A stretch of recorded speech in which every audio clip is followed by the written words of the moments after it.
Embarking on a new career is always exciting. Today you're joining the list of people who work on the railways, keeping the world's people and cargo running smoothly. There's a lot to learn, but you'll be taking it step by step. Let's start by looking around. Find each of the markers and look at them.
Before you get to the trains, take a quick tour of the facility here and learn the basics of moving around on foot.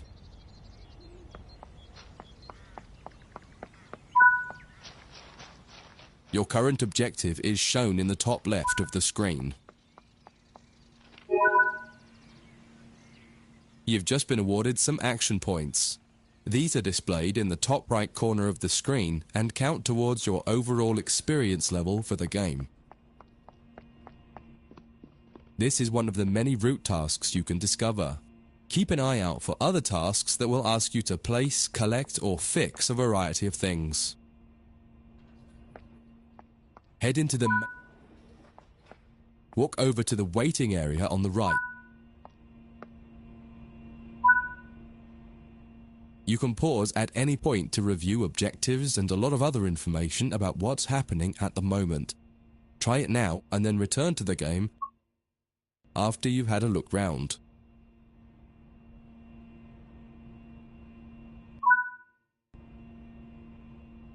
Now that you've covered some of the basics of moving around and interacting with the environment, let's take a walk through the building and find the trains.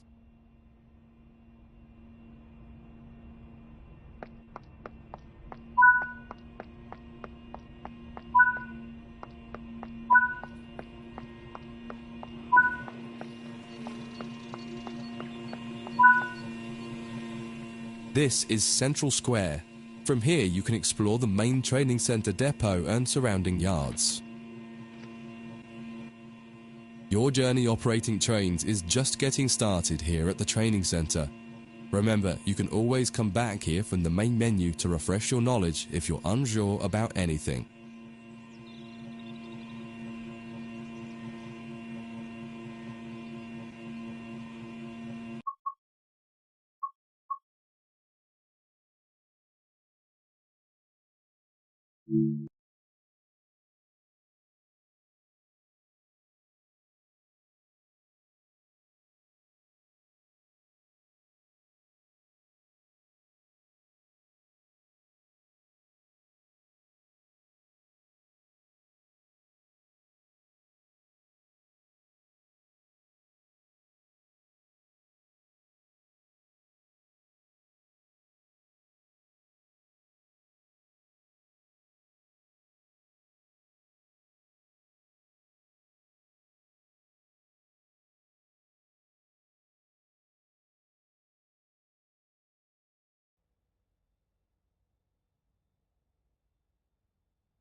In this training module, you'll learn about the on-screen overlay known as the heads-up display, or HUD.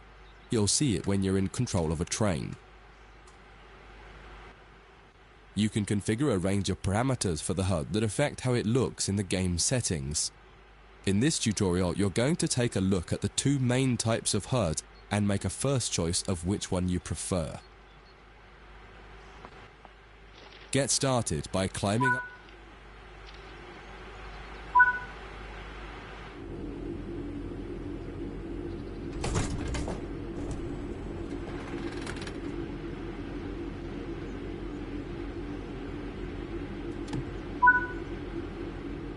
Welcome to the most important seat in the train. Before you can start learning how to make the train move, you're going to need to understand what the HUD is telling you.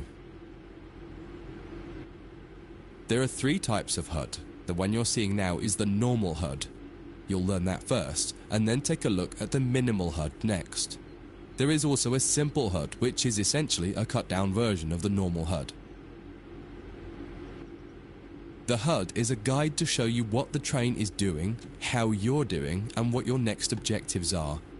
You can tune what's shown here using the game settings.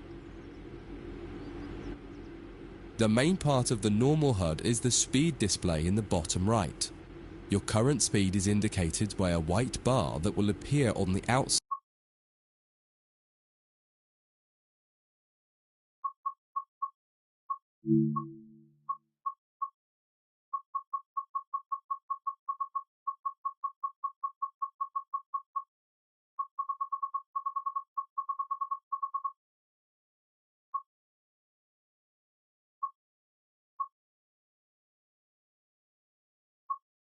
of the speedometer, and there is a red mark that indicates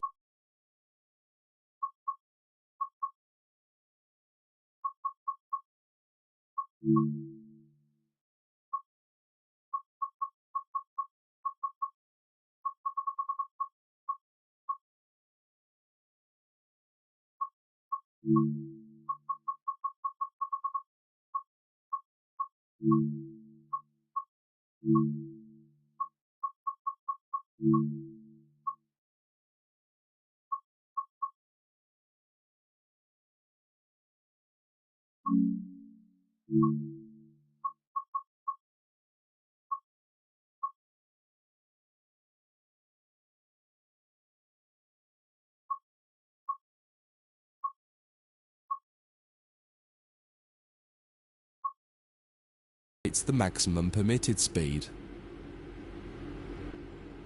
This is the direction display. An arrow will indicate the forward, reverse, and neutral directions. A cross, or X, means the reverser is currently either not inserted or in the off position. This is the power display. A number will indicate what position the power or throttle control is in. If the display is white, it refers to power. If the display is yellow, it means powered braking or dynamic braking. If the display is red, then the throttle is currently locked out and you will need to take steps to release the lock before power can be applied. You can learn about troubleshooting elsewhere in Training Center. These are the brake indicators. The exact one shown will vary by train and will often be visible in the train itself on the various gauges. These gauges tell you what is happening in the braking system. The most important one is the BC, or brake cylinder. In most trains, when this reads 0, that means the brakes are released. Anything else, and the brakes are applied.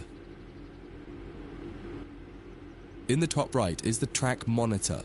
This shows you the line ahead and allows you to see all the signals and speed limit changes that you're approaching. By default, the track monitor shows the signals with their actual red, yellow, or green aspect. But when you get more confident, you can hide this information via an option in the game settings. As you accelerate, the track monitor will extend its look-ahead distance so you can see much further ahead at higher speeds. This is all done automatically. Now that you're familiar with the normal HUD, it's time to take a look at the minimal HUD. You can change this via the game settings, but for this tutorial the game will change it automatically. You can see that most of the HUD is now gone. You are left with basic information in the top left corner.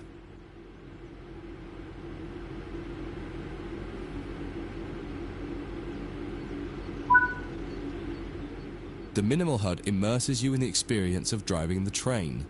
Use the train's real gauges as much as possible. In the top left corner, you will see the information about your next objective and some limited information about what the train's doing, such as your current speed, the speed limit, and the gradient. Use the game settings to add and remove information from the minimal HUD. With less information, you'll find driving more challenging, but also more immersive and rewarding. Experienced players might prefer the minimal HUD, especially when driving from the cab view. The normal HUD is ideal for newcomers or anyone who wants to drive from an external camera. You can switch HUDs in game settings. Do you want to start with the normal HUD or minimal HUD?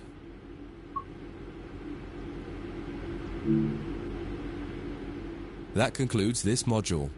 If you wish to replay it, you can come back to it at any time via the training center.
In this training module, you're going to learn how to make a train move and then bring it to a stop.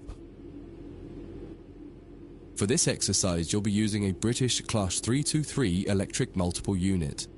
It's a great train to get started with as the controls are quite straightforward. This module will get you used to the feel of the train and its controls. While many trains have different controls and are operated in different ways, there are basically always 3 controls that are common and are required to move the train. The reverser chooses the direction you're going to move in. It often has 4 positions: off, forward, neutral, and reverse. The brakes are used to slow or stop the train. There are potentially multiple braking systems you can find in different trains, and you can read more about that in other sections of the training center. For now, the Class 323 has a very simple braking system. The throttle controls how fast the train accelerates. In this train, the throttle and brakes are controlled by a combined power and brake handle. Moving the handle in one direction will apply power. The middle position is neutral and does nothing, and then the other range applies the brakes. You will find in some other trains that the throttle and brakes are on separate handles. Before you go any further, set the headlights for daytime running and ensure the tail lights are off.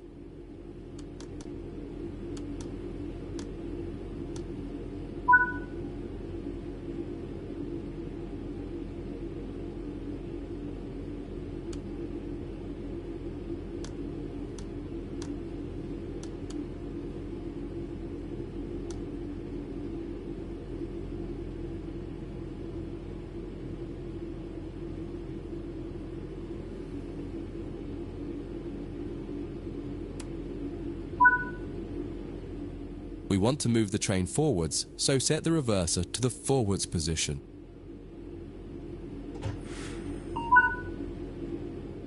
Now pull the combined power and brake handle towards you to release the brakes and apply power. In the bottom right and in the center of the speedometer gauge, you can see a little ball. This is the accelerometer and will move up or down to indicate whether you're speeding up or slowing down. Now that you've reached your target speed, you can move the throttle control back to the center position. The train will then coast on level ground and only slow down very gradually.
When it comes to stopping trains, the specifics of each train can be quite different. However, the basic process is fundamentally the same.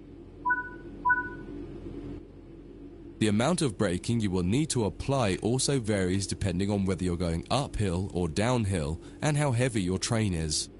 Knowing the right amount to apply will come with practice and experience. Stopping a train is one of the biggest challenges of controlling it, particularly stopping it in the right place. That concludes this module. If you wish to replay it, you can come back to it at any time via the training center.